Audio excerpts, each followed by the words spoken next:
Dan subhanallah, masya Allah, ternyata ketika habis dia makan kurma sama tempe itu, ternyata pasien tadi bereaksi yang sama seperti halnya waktu dia diruqyah tadi. Falyanzuril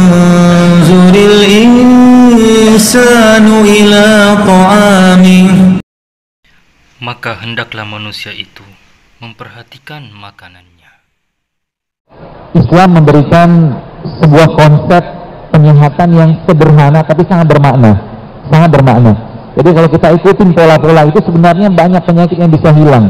Contoh, ada beberapa waktu lalu ada seorang yang mengabarkan, ada teman lah gitu kan, dia cerita, ini belakang nggak kelihatan katanya. Belakang kelihatan nggak?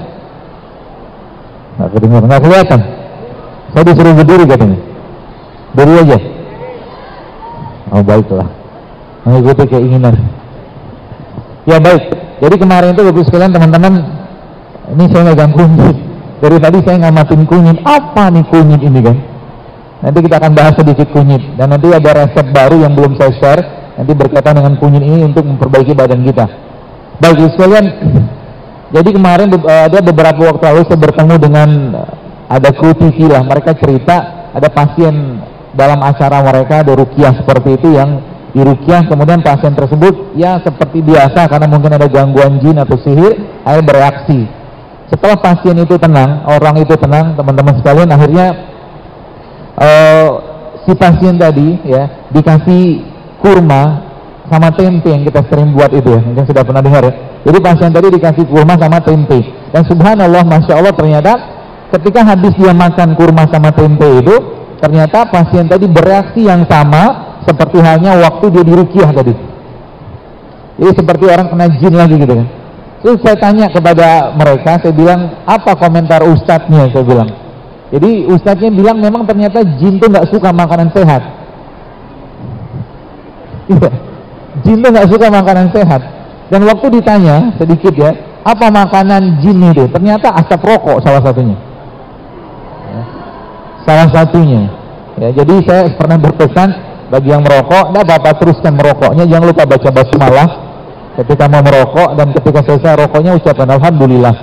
Ya, sudah menginstal gen awet muda.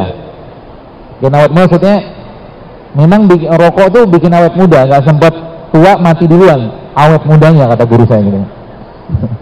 Baik.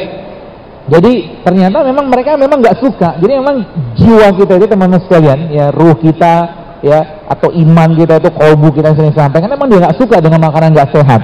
Ya, dia nggak suka dengan makanan nggak sehat, apalagi nggak halal. Ya, dia sukanya dengan makanan yang halal dan thayyib dan tidak berlebihan.